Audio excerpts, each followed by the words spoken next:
இந்த வீடியோல 4 தயிர் வித்தியாசம் என்னன்னு பார்ப்போம்.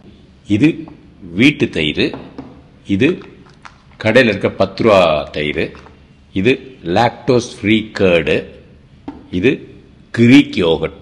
கிரீக் யோகட் நிறைய பேர் அதை எடுத்துக்கிறது இல்லை. எல்லாத்துலயும் பெஸ்ட் வந்து வீட்டு தயிர் தான். இது 100 கிராம் எடுத்திருக்கேன். 100 கிராம் நான் வந்து மெஷர் பண்ணிருக்கிறேன். சாதாரணமா இவ்வளவு தயிராது நம்ம டெய்லி சாப்பிடணும் இந்த 90 டேஸ் சேலஞ்சில். ஏன்னா அதில் இருக்கிற அந்த பாக்டீரியாஸ், நல்ல பாக்டீரியாஸ் உடம்புக்குள்ள போகணும். நம்மளோட பிரைவேட் பார்ட்ஸ் வெஜைனால கூட அந்த இது அந்த லாக்டோபேசிலஸ் வந்தா நமக்கு வந்து எந்த நோயும் இருக்காது. இது மில்கி மிஸ்ட்ல என்ன இருக்குன்னா அதே தான் 65, எல்லாத்துலயுமே 100 ml 65 கேலரி இருக்கும். அதாவது ஒரு வடைக்கு ஈக்குவலண்ட் இல்லாட்டி ஒரு இட்லிக்கு ஈக்குவலண்டான கேலரிஸ் இருக்கிறது. அது வந்து நம்ம இது மெயினா கேலரிஸ்க்காக எடுத்துக்கிறது இல்ல, இது வந்து லாக்டோபேசிலஸ்க்காக எடுத்துக்கிறோம். இது வீட்டு தயிர். நம்ம வீட்டில் ஒவ்வொரு வீட்டிலும் இருக்கிற முறைகள் வித்தியாசமா இருக்கும். இதுலயும் லாக்டோபேசிலஸ்க்கு நல்ல பாக்டீரியா. ஸோ இப்போ இதுல என்ன வித்தியாசம் இருக்குன்னு பார்ப்போம். இது வந்து லாக்டோஸ் ஃப்ரீன்னு போட்டிருக்காங்க.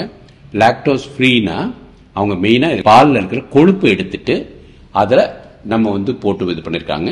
ஆனா இவங்க யூஸ் பண்ற பாக்டீரியாஸ் என்னங்கிறதையும் அதை எழுதியிருக்காங்க.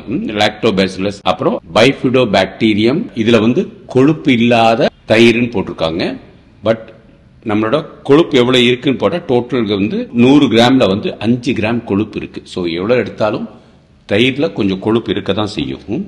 அதே இது கிரீக் யோகட். இது 3 தயிர், இது யோகட். யோகட்டுக்கும் தயிருக்கு என்ன வித்தியாசம்னா ஒரே ஒரு பாக்டீரியா எக்ஸ்ட்ரா ஆட் பண்ணாங்கன்னா அது பேர் வந்து யோகட். அது என்ன பேர் கொடுத்திருக்காங்கன்னா ஸ்ட்ரெப்டோகாக்கஸ் தெர்மோபிலஸ். இதான் இது. சோ எல்லாமே கேலரியில ஒண்ணுதான். இதுல இருக்கிற கொழுப்பு வந்து கொஞ்சம் கூட இருக்கு, 6 கிராம் இருக்கு. பட் அது வந்து இவங்க சொல்றது வந்து கிரீக் யோகட் நல்ல கொழுப்பு அப்படிங்கிறாங்க.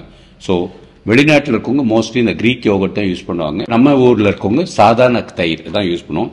இது வந்து யாருக்குன்னா கொஞ்சம் கூட கொழுப்பு இல்லாம இருக்கணும்னு நினைக்கிறவங்க, பட் அதுலயும் கொழுப்பு இருக்கு.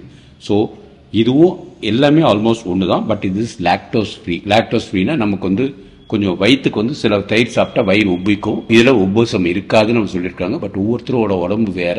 ஸோ அதை நம்ம கரெக்டாக பார்த்தீங்கன்னா நமக்கு தெரியும்.